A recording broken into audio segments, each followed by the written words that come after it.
Welcome, my dear friends, to your very own Good News channel and to your favorite prayer time. A shalom from me, Madhubala Ernest. What a privilege and honor it is for us to approach the throne of His grace and glory day after day, hour after hour, whenever we please. He's always there to hear and answer us whenever we call Him. And we want to tell you, my dear friends, that we are here to share with you the Word of God, to pray with you, and to even our prayer warriors are there to pray with you whenever you call them on the given numbers.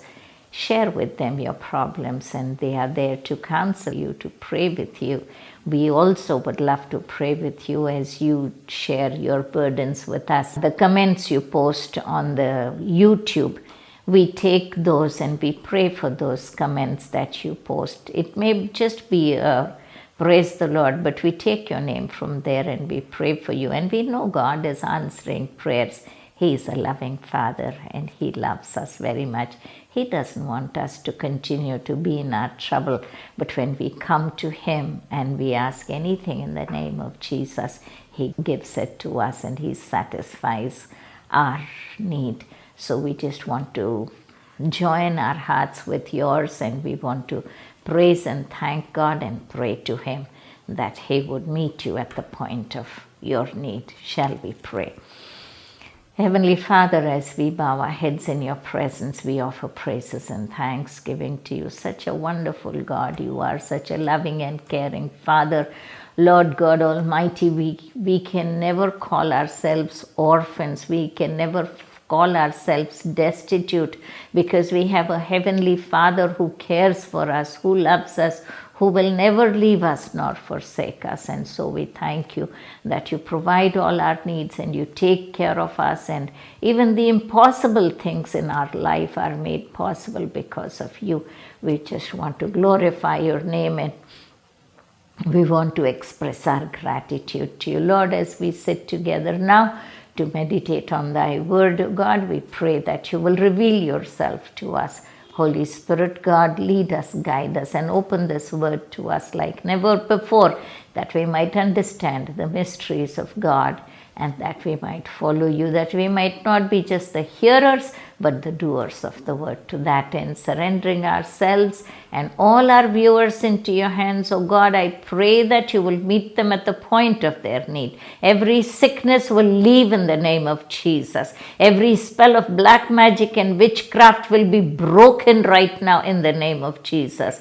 Lord God Almighty, we pray every problem and trouble that they have found they are in, oh God, we pray that you are going to deliver them at this point of time and set them free. We give you honor, glory, and thanksgiving. In Jesus' name we pray. Amen, amen, and amen. So dear friends, we've been doing Isaiah 53, and last week we were looking at the exchange that took place at the cross of Calvary, and those are the things that Jesus finished on the cross. When he said, "It is finished," it was a cry of victory of the mission that he had accomplished, the purpose for which he had come, he had completed. It was not just salvation that he came to give us, but much more with salvation, because the word of God says in John 10:10, we read that the thief comes to rob, to kill, to destroy. The enemy comes to rob, to steal, and to destroy. But Jesus came to give us life, and life in more abundance. So it's not just salvation and eternal life, but even this life that we are in, oh God, we are in on this earth. Jesus said he will give us abundant life. So last week we saw how he exchanged our sorrow for joy and our grief for gladness of heart. So he's going to turn our sorrow into joy. Let us just trust him and know that when we come to Him, as we had seen in Matthew chapter 11 and verse 28, 29 and 30, come unto me all ye that labor and are heavy laden, and I will give you rest. And take my yoke upon you and learn of me, for I am meek and lowly, and my yoke is easy and my burden is light. That is what we had seen. And my dear friends, once again I tell you that you can take your burden off your shoulder and take the burden that Jesus puts on you. It is light and His yoke is easy. We will continue with Isaiah 53, and we are here at the 6th verse. It says, all we like sheep have gone astray, we have turned every one to his own way, and the Lord hath laid on him the iniquity of us all. All we like sheep have gone astray, and we have turned everyone to his own way. My dear friends, sheep is an animal. It is a very innocent animal, or sometimes people even call it a stupid animal. The sheep are not sharp. They are not very intelligent. And you will find a sheep's head always down. It doesn't look up much. It puts its head down, keeps looking at the grass, and whichever direction it sees the green grass, it keeps moving in that direction, irrespective of the lurking danger around.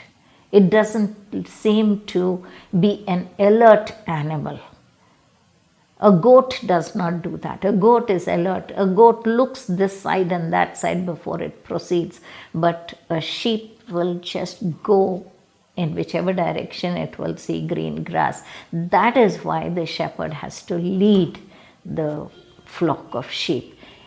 When the shepherd is leading the flock of sheep, then the sheep go behind the shepherd, and the shepherd takes them in a safe path. The word of God says, the Lord is my shepherd, I shall not want. He makes me to lie down in green pastures.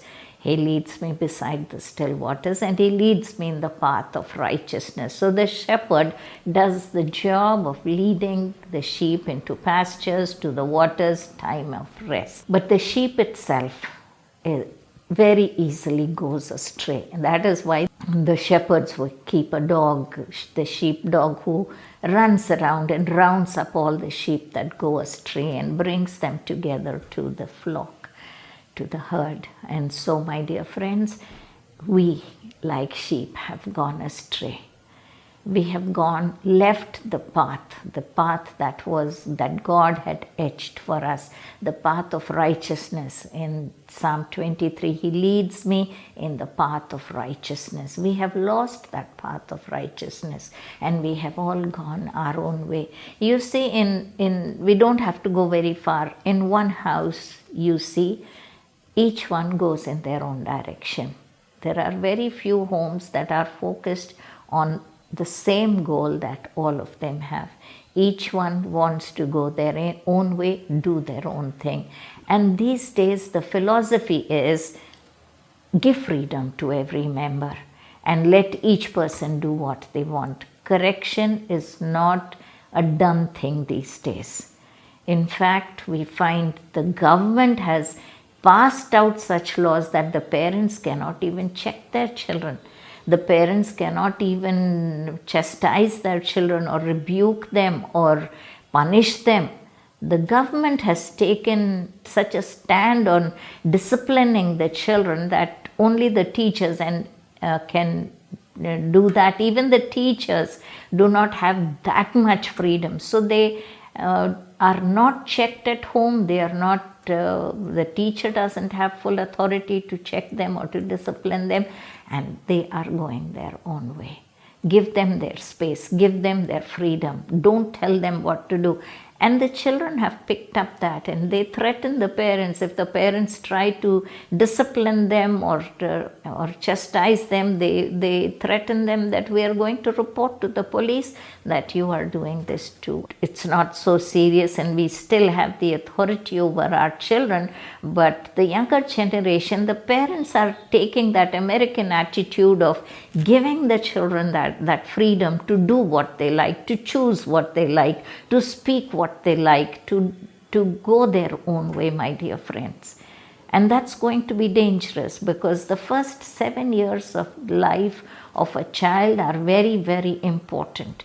It is said that if the first 7 years you lay the foundation of a child, he will not depart from it even when he grows old. And it is written in Proverbs, we read it, train up the child in the way that he should go, and when he grows old, he will not depart from it. So, my dear friends, it is so very important that we begin to discipline our children from a very, very young age and teach them to go on the right path. Later on, the parents are so troubled, and we get prayer requests from the parents. My child is into drugs, my child is into alcoholism, my child is not attending classes in school or is not studying, that my child is into bad company, my child bunks college, or different kinds of relationships and different. Now these days the net is there, so pornography and different sites that they visit, the games that they play, they go astray because when they were small we did not control them, we did not discipline them, and when they are old it is not easy to control them, because when a creeper, when it starts growing and is tender, we need to give it the support that it needs to climb and take support on to grow. If we do not give the creeper a support, it will take whatever support it finds and twine itself around that support and grow in whichever direction it wants. And when it has hardened, if you try to unwind and put it in the direction that you want it to climb, it is not going to happen, it's going to break. So, my dear friends, catch them young. Let us be careful about our children when they are small, and let us teach them the right way that they need to take. And for that we will have to check ourselves whether we are like this, like sheep gone astray, and each one turning into their own way. We have all of us taken our own ways, our own whims and fancies, our own conveniences, our own likes and dislikes. We have become selfish and self-centered. We are not bothered about the kingdom of God. We are not bothered about the other people. All that the world is thinking today is I, mine, and me. That's all we can think of. It's my family, my house, my car, my job. My interest is foremost. We are not bothered about others outside, but the word of God says, love thy neighbor as thyself. And my dear friends, it is so very true. These two commandments that God has given, love the Lord thy God with all thine heart, all thy strength, and all thy soul, and love thy neighbor as thyself. If we follow these two commandments, there will be total peace on earth. There will not be any wars, there will not be any theft that will go on, there will not be any murder, there will not be any deficiency or need in anyone's life, but there will be total peace. There won't be any prisons, we won't need courts, we won't need judges, we won't need advocates, we won't even need the police force, we will not need the army, navy and air force. There will be peace if we follow these two commands, but we don't. And that is why the word of God says, all we like sheep have gone astray.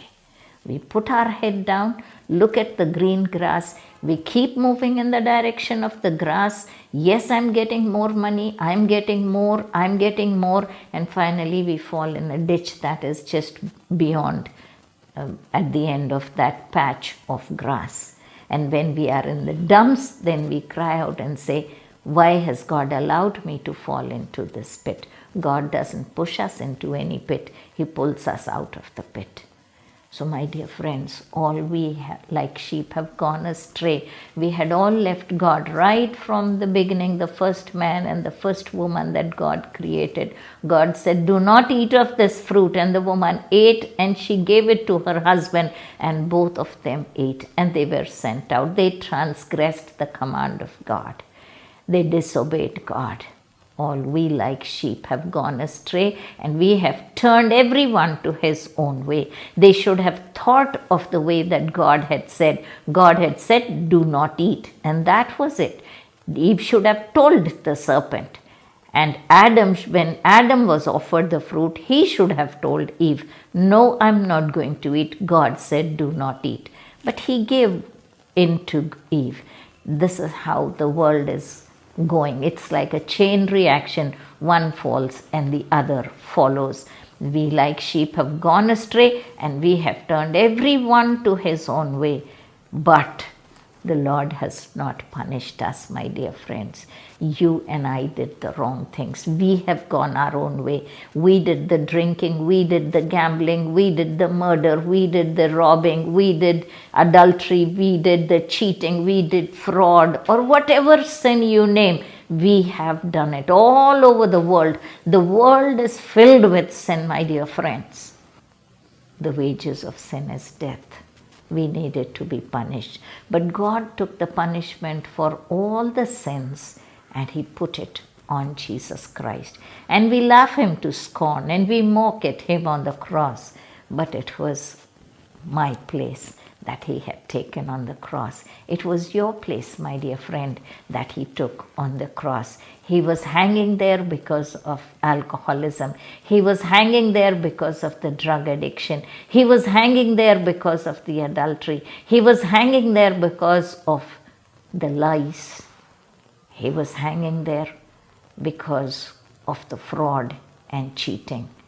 He was hanging there because of you and because of me. The chastisement of our peace was upon him, and it says we had turned to our own way, and the Lord laid on him the iniquity of us all.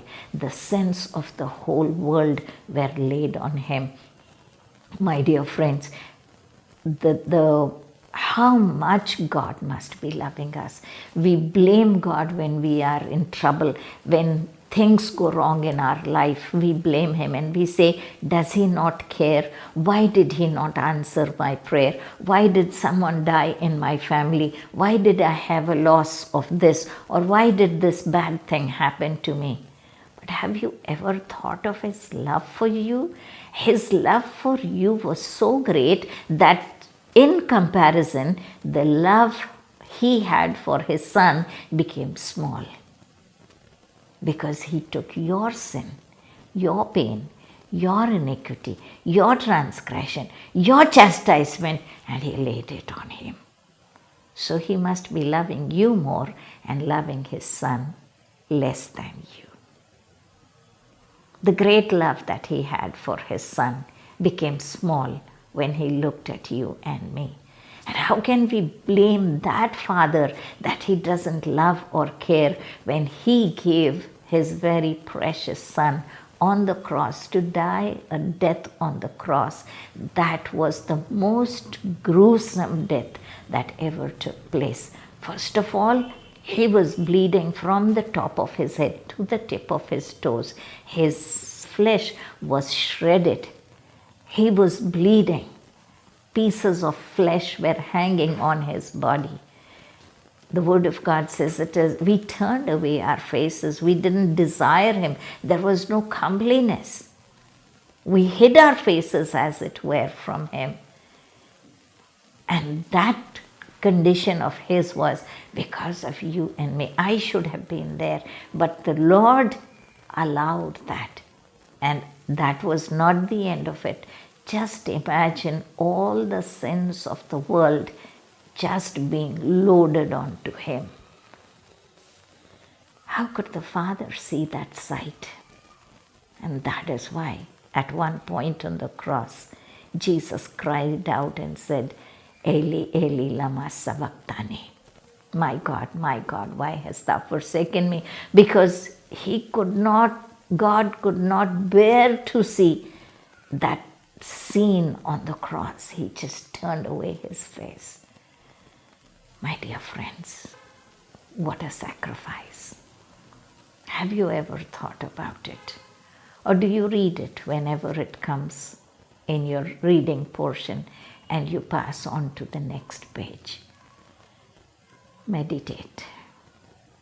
Meditate on the Word of God. These are real happenings that really happened in history.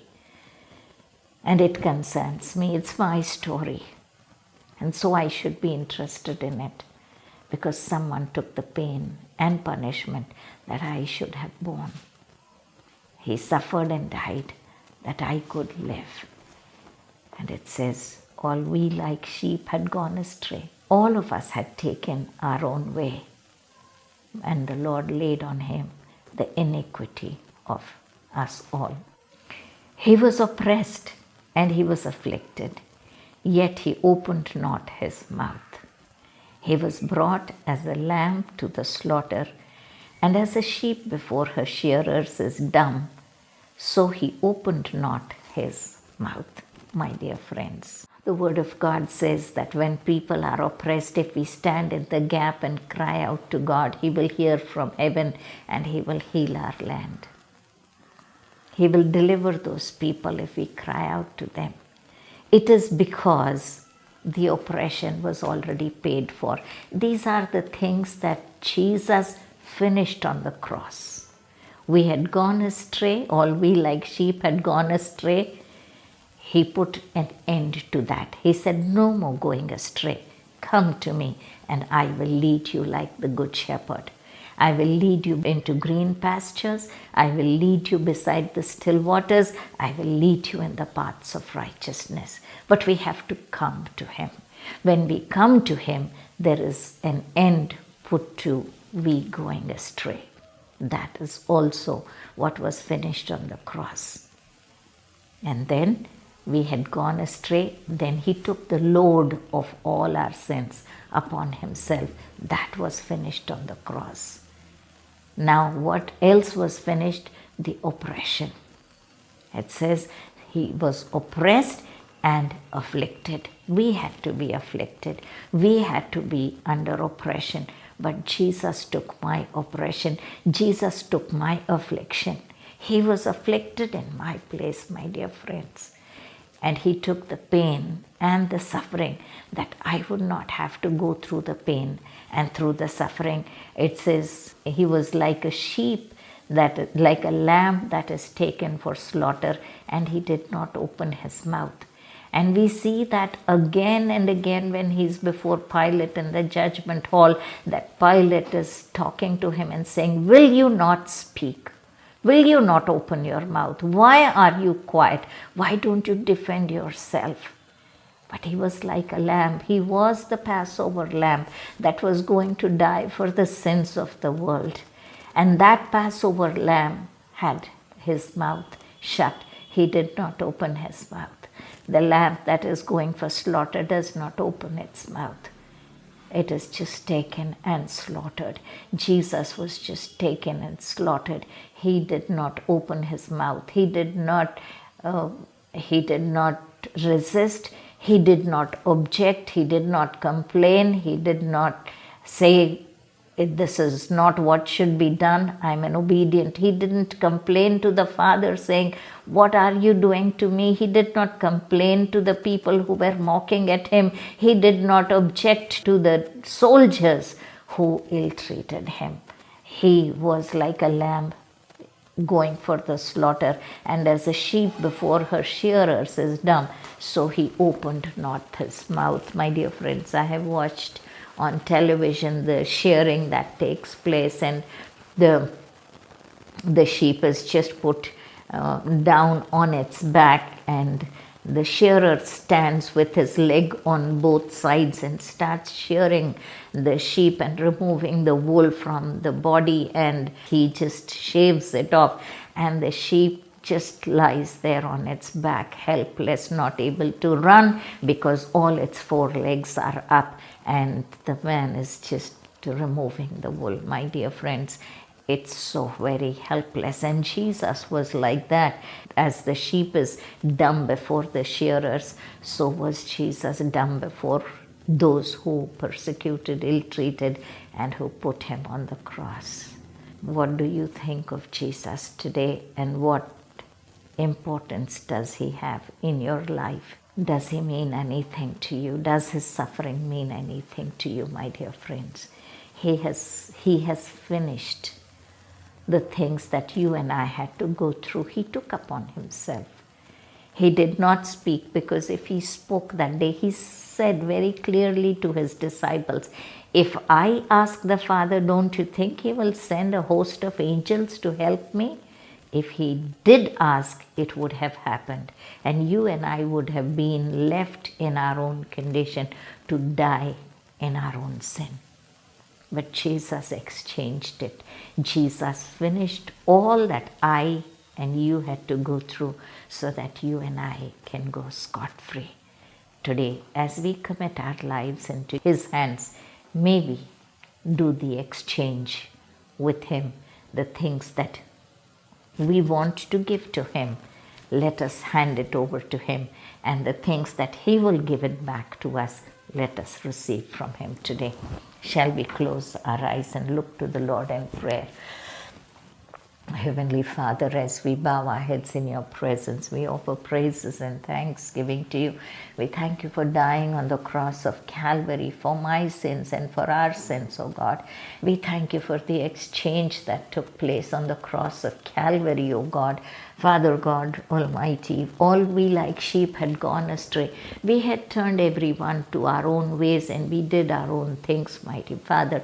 But you put the load of all our sins upon your Son, and He bore it on the cross of Calvary. And we are grateful to Thee that we don't have to be crucified, because Jesus was crucified. He was like a lamb that goes for the slaughter, and He was dumb like a sheep that is dumb before the shearer. So, God, I pray that we would understand and realize that the sufferings of Christ was for me and for us, that, Lord, we would take that exchange and be benefited by the sacrifice that you made on the cross of Calvary. Lord, today I want to surrender myself into your hands. I give you all my sins, oh God, all the wrong things that I have done right from my childhood till this day. I pray you will forgive me, oh God, and you would make an exchange of all my unrighteousness with your righteousness, mighty God, all my sins with your purity and holiness, mighty God,